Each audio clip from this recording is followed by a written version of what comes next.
बिस्मिल्लाहिर्रहमानिर्रहीम। करोड़ा हमद सना ज़ात बारी ताला के लिए, करोड़ा दुरूद सलाम मोहम्मद व आले मोहम्मद के लिए। मैं हूं आसिम महमूद कलियार, आप देख रहे हो AMK पाकिस्तान न्यूज़। नज़रगाम, जैसा कि आप लोग जानते हैं कि पाकिस्तान के अंदर पार्लियामेंट तश्कील दे दी गई है और पाकिस्तान की तारीख में ये पहली दफ़ा हुआ है कि पाकिस्तान की पार्लियामेंट के अंदर बहुत बड़ी तादाद के अंदर पढ़े लिखे लोग आए हैं। पाकिस्तान के अंदर फार्म 47 के मुताबिक एक हुकूमत भी तश्कील दे दी गई है जिसका दूर दूर तक फार्म 45 से कोई मुशाबत नहीं। नज़रगाम, फार्म 47 की पैदावार इस हुकूमत को एक मजबूत अपोजिशन मिली है और इस अपोजिशन से लग रहा है कि पाकिस्तान की तारीख में इतनी मजबूत और पली लिखी अपोजिशन कभी भी नहीं है। इन्होंने पहले दिन से ही ये जो फार्म 47 की पैदावार गवर्नमेंट है इसको नाको चने चुबाए हुए हैं। चाहे वो कोई सूबाई असम्बली हो, पंजाब की असम्बली हो, KPK की असम्बली हो या फिर नेशनल असम्बली हो, अपोजिशन अपना रोल दिखा रही है और वो हुकूमत को बता रही है कि उनको इस दफ़ा बहुत ही मजबूत जो है वो अपोजिशन का सामना करना पड़ेगा। नजर का गुज़िश्ता रोज़ नेशनल असम्बली का इजलास हुआ। इसके इजलास के अंदर चाहे असद कैसर की आप देख लें तकरीर, चाहे आप बैरिस्टर गोहर की तकरीर देख लें, चाहे बैरिस्टर शेर अफजल मरवत की तकरीर देख लें या आप उमर अयूब की तकरीर देख लें, तो आपको वाज़ेह फ़र्क नज़र आएगा जो पहले से अपोजिशन की गई है और जो अब की अपोजिशन है। नज़रगाम, आज की वीडियो में हम लोग आपको बैरिस्टर गोहर अली खान की जो अपोजिशन को उसने ललकार दी है उसकी वीडियो दिखाते हैं कि किस तरह बैरिस्टर गोहर ने इस नाम निहाद हुकूमत जो कि फार्म 47 की पैदावार है किस तरह उसको ललकारा है। उन्होंने ये चीज़ कही है कि उनको जिस रोज़ ये पार्लियामेंट के अंदर आए उनको शर्म महसूस हुई है कि हमें इस किस्म की पार्लियामेंट के अंदर आना पड़ गया है कि जो खुद फार्म 47 की पैदावार है। उन्होंने मजीद क्या कुछ कहा, आप ये वीडियो देखिए और फिर आप लोगों ने फैसला करना है कि क्या इस किस्म की अपोजिशन का ये जो गवर्नमेंट है ये सामना कर पाएगी या नहीं और ये हुकूमत कब तक टिक पाएगी। ये लोग आप लोगों ने ही फैसला करना है। हमारी तरफ से अब तक के लिए इतना ही। मजीद वीडियोस के मेरे चैनल AMK पाकिस्तान न्यूज़ को सब्सक्राइब करें। अब तक के लिए इतना ही। अस्सलाम वालेकुम। पाकिस्तान जिंदाबाद। It was a sad day yesterday for democracy. It was really a sad day for democracy yesterday. हम में से किसी एक ने भी ये तस्वुर नहीं किया था जो आइन के वोट उठाते हैं, मुल्क के लिए जदोजहद करते हैं कि किसी ऐसे बंदे का इंतखाब होगा, वो इमेंस पावर के ऑफिस में जाके पाकिस्तान जैसे एटमी क़ुव्वत के एटमी बटन उसके हाथ में दिया जाएगा जिसके पास न पब्लिक मैंडेट हो और जो 4 दहाइयों से इक़्तिदार में रहे हों और वो 4 दहाइयाँ उनके इक़्तिदार के ज़ाती मुफादात की एक जिंदा दस्तावेज़ हो। यही था वो जो आपने कल देखा है। ये वही है जो दोनों बड़े आज हमें दर्स दे रहे हैं जमहूरियत की। नाना की सियासत वो दफन करके गया है, अभी अपने नाम के साथ भुट्टो का लफ्ज लगा कि भुट्टो नहीं बनता। नाना की सियासत कब की जा चुकी है, उनसे हिसाब मांग ले। वो हार कहां गए जो स्विस में पड़े थे। अपने हुकूमत की बात कर ले, उनसे पूछ ले, उनसे एक लफ्ज पूछे, उनसे एक लफ्ज पूछे। आप हुकूमत में आए, आप हुकूमत में आए, हुकूमत में आने के बाद डिप्टी चेयरमैन को कई दफा हुए।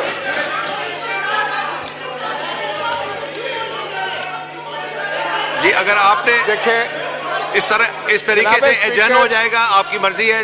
अगर आप if you choose to adjourn the house then आप 1 सेकंड बैठे, मैं आपको कंप्लीट करने दे रहा हूं।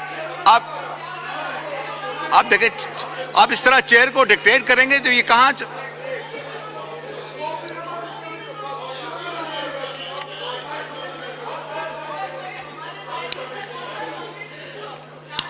राजा साहब का माइक खोलें। राजा साहब कंप्लीट करें प्लीज। जनाब तकरीर होनी है प्लीज।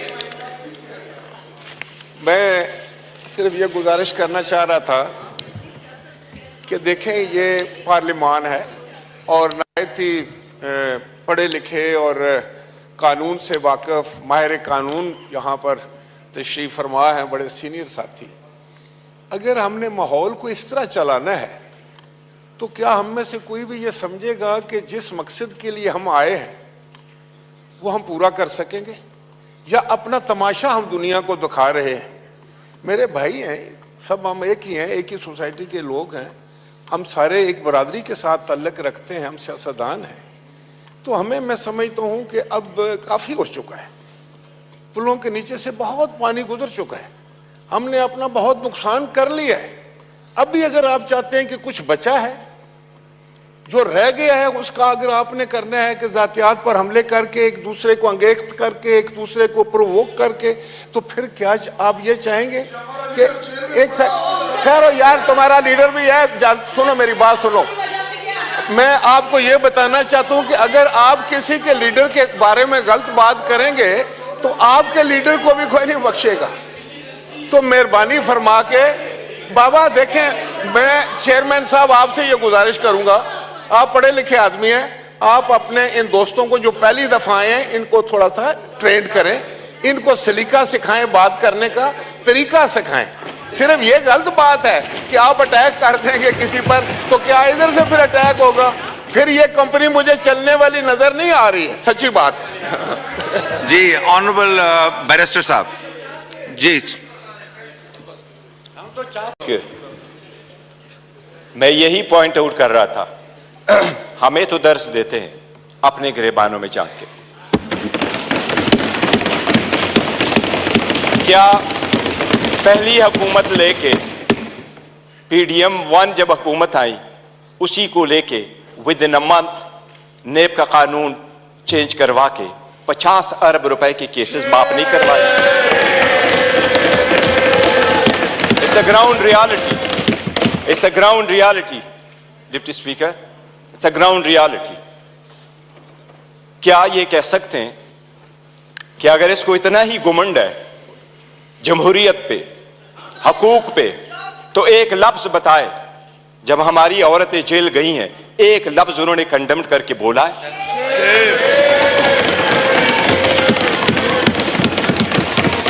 एक हमारे लोगों को जब इलेक्शन के प्रोसेस से गोया, ये जो पीछे लोग आप देख रहे हैं 91, ये 91 नहीं थे, ये 91 वही है। दे वर टू बिग टू रिग, इसलिए नहीं छोड़ सके थे, ये तो हमें 30 भी नहीं दे रहे थे।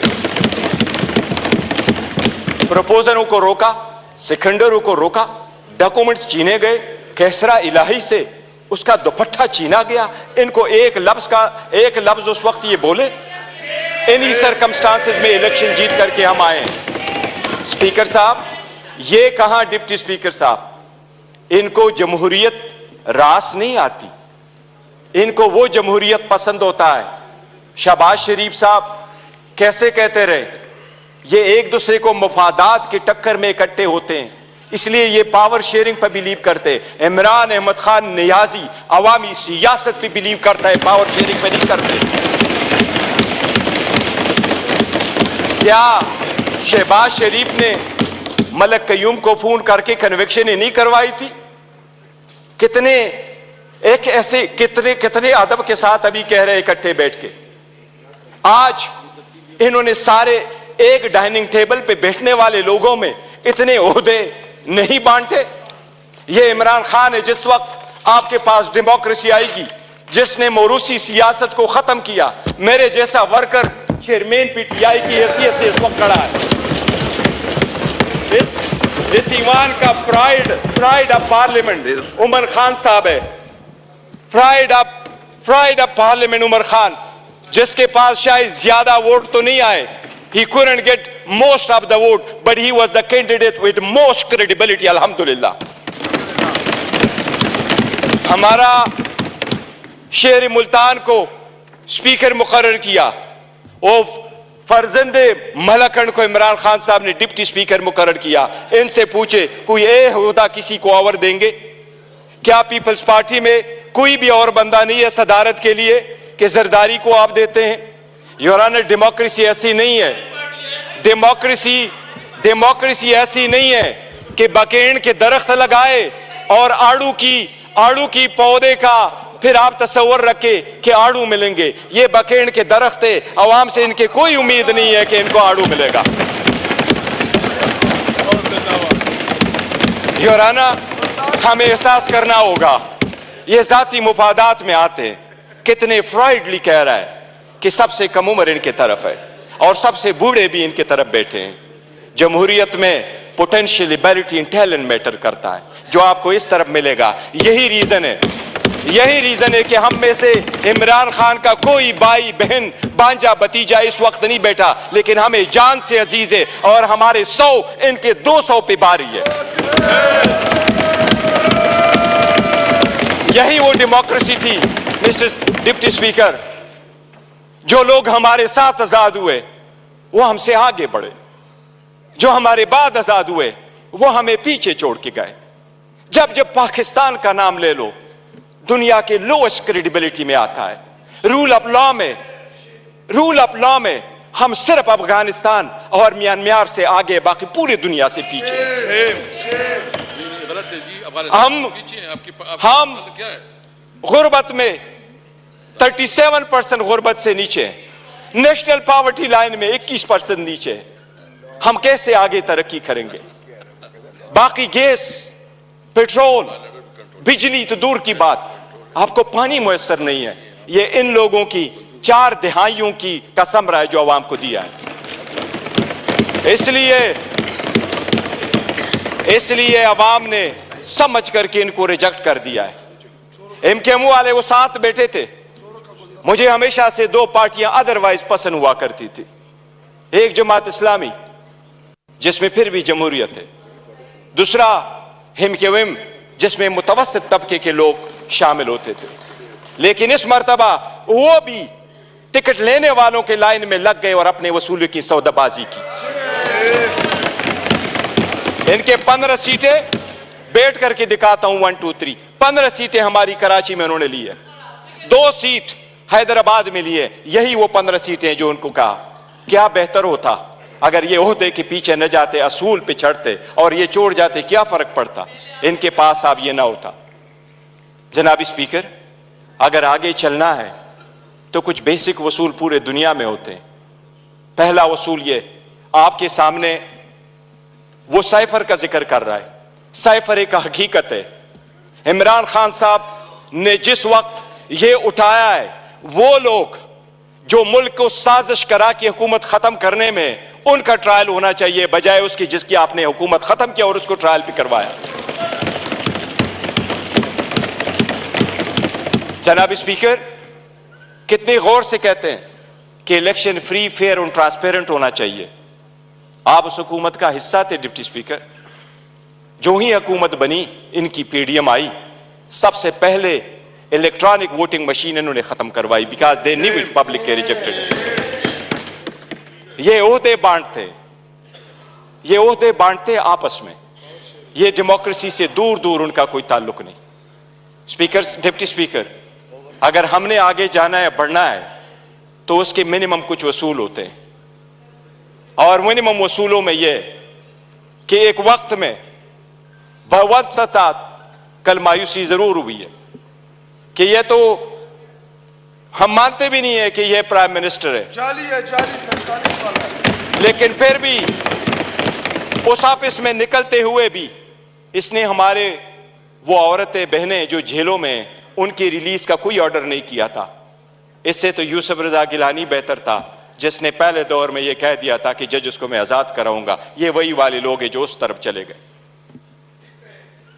डिप्टी स्पीकर साहब, डेमोक्रेसी के वो उसूल जिसको लोग सुनहरी उसूल क्या कहा करते थे, ये लोग कुर्बान कर चुके हैं।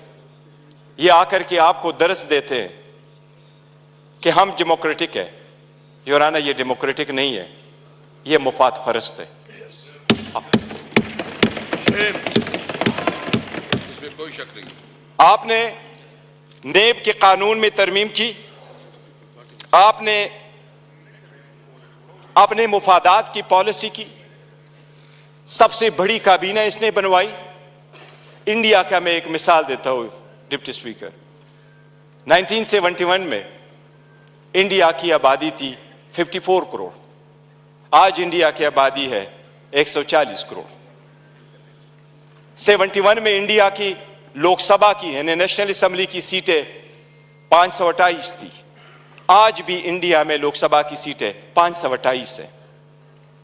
जो सीटें मुख्तस थी 54 करोड़ लोगों के लिए, इंडिया ने कहा हमने ओहदे नहीं बांटे, सीटें नहीं बांटी, हमने अपना पैसा बचाना है, अवाम का पैसा बचाना है। आज भी 140 करोड़ उसी सीटों पे बैठे। अगर ओहदे नहीं बांटने और अपनों को नहीं मानना तो डेमोक्रेसी आगे बढ़ेगी। लेकिन अगर मुफादात की डिप्टी स्पीकर सियासत होगी तो हम आगे नहीं बढ़ सकेंगे। हमने आपके सामने एक प्रिविलेज मोशन भी लेके आया। कौन सा लफ्ज है जो उमर साहब का आपने स्पंज किया है, लेकिन हमें नेशनल टीवी पे आप स्पेस नहीं दे रहे। हम आपको रिक्वेस्ट कर करके तक जाते हैं कि हमें टाइम दे बोलने के लिए। इस पार्लियामान में हमारा एक जैसा राइट होना चाहिए। यह स्टेट तो हमारा है और हम अलग-ऐलान कहते हैं कि जब पाकिस्तान की दिफा और सालमियत का आएगा हम हर किसी के साथ इकट्ठे खड़े होंगे। पाकिस्तान की दिफा में कोई आंच नहीं आने देंगे। जनाब डिप्टी स्पीकर, यह तो आईन में लिखा है कि कोई अदालत यह फैसला दे सकती है कि कोई सादिक और अमीन है या नहीं है, लेकिन आईन में यह कहीं भी नहीं लिखा। पाकिस्तान की किसी अदालत के पास यह इख्तियार नहीं है कि क्या कि कोई मुहिब वतन है या नहीं है। हम सबसे ज्यादा मुहिब वतन है, हमारा लीडर सबसे ज्यादा मुहिब वतन है। इसलिए अगर आगे चलना है, आज 4 दिन हो गए, हर मर्तबा हमारी ब्लैकआउट किया जाता है। इमरान खान साहब की आवाज पे पाबंदी है। बानी चेयरमैन बेलो, वो बोलना है तो बोल दे, नाम नहीं ले सकते। क्यों? जो इस वक्त दुनिया के सबसे पॉपुलर लीडर है, उसके मरहूनी मिन्नती हम सारे बैठे हैं। अगर आप सरकार यह कोई करती है कि बलूचिस्तान के लोगों के लिए तो यह हो कि हम उसको मेन स्ट्रीम में लेके आए, लेकिन हमें इस पार्लियामेंट में होते हुए भी हमें यह नहीं माना जाता कि हम और ये एक जैसे एक व किस्म का राइट है, तो यह चलना मुश्किल हो जाएगा। डिप्टी स्पीकर साहब, आपसे इल्तिजा है कि इस मर्तबा जो हमारे प्रिविलेज मोशन आपके पास आए हैं, हमें इक्वल टाइम दे। हमने पहले दिन कमिटमेंट की है कि हमारी अपोजिशन डिस्ट्रक्टिव अपोजिशन नहीं होगी, कंस्ट्रक्टिव अपोजिशन होगी। हम हुकूमत को अकाउंटेबल करेंगे फॉर इट सेक्शन 2 के हम नहीं मानते कि यह हुकूमत के हकदार है, लेकिन सबसे पहले ये कि हम और उनके जो टाइम मिलना है वो एक जैसा, और हमें आपको दरखास्त न करनी पड़ेगी। जन करेंगे तो काइंडली थोड़ा शॉर्ट बोलिए कि ज्यादा से ज्यादा लोग बोल सकें। हमारी ख्वाहिश है कि हर कोई अपने हल्के की रहनुमाई कर सके और बात कर सके।